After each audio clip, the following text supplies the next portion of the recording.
When you hear the words carbon steel, it might sound like something straight out of a heavy industrial factory. Hard hats, welding sparks, enormous machines, and that metallic smell in the air. But carbon steel is actually something we all interact with every single day, often without realizing it. So today, let's dive into what exactly is carbon steel, why it's so widely used, and why this material has become such an important part of modern life. From the knife you chop vegetables with, to the car you drive, to the buildings you walk past, carbon steel is quietly everywhere. Let's get into it, right here, on History of Simple Things.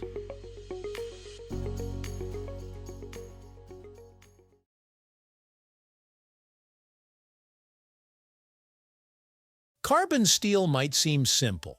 After all, it's just iron mixed with a little bit of carbon, right? Well, that's technically true, but the real story is much deeper, surprisingly fascinating, and even a bit dramatic. Because when you take iron, one of the most abundant metals on Earth, and combine it with carbon, one of the most essential elements in the universe, you get a material that's strong enough to hold up skyscrapers, sharp enough to slice through bone, and flexible enough to be shaped into thousands of everyday tools. So let's strip away the jargon and break down what carbon steel actually is. At its core, carbon steel is simply iron alloyed with carbon, and often nothing else. In other words, it's one of the simplest steel compositions available. But that simplicity is what makes it so powerful.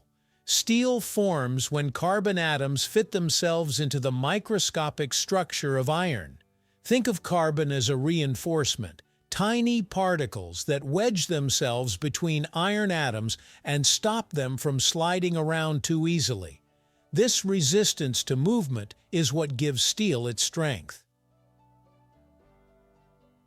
Now, carbon steel specifically refers to steel that has a relatively high amount of carbon compared to other types, but very few additional alloying elements. Stainless steel, for example, has chromium. Tool steel may have molybdenum or vanadium, but carbon steel is mostly iron and carbon, raw, direct, and efficient. One of the easiest ways to understand carbon steel is to think of it like bread. Flour is iron, yeast is carbon. Add just a little yeast and the entire loaf behaves differently. Add too much, and it becomes something completely new. Same with carbon steel. Change the carbon percentage and you change everything. Carbon steel comes in three primary categories, and each behaves differently. 1. Low-carbon steel, also called mild steel, 0.05%, 0.25% carbon. This is the softest and most flexible type of carbon steel. Because it bends before it breaks, it's used for things like car body panels, steel sheets and pipes, wires, building materials. Low-carbon steel is also the easiest to weld and machine, which is another reason it's so common. 2. Medium carbon steel, 0.30%, 0.60% carbon. This is the middle ground, stronger than mild steel, but not as brittle as high-carbon steel. It's often used for automotive parts, railway components, gears and machinery, stronger structural materials. It's still workable, but requires some heat treatment to really shine. 3. High-carbon steel, 0.60%, 1.25% carbon. Here's where things get serious.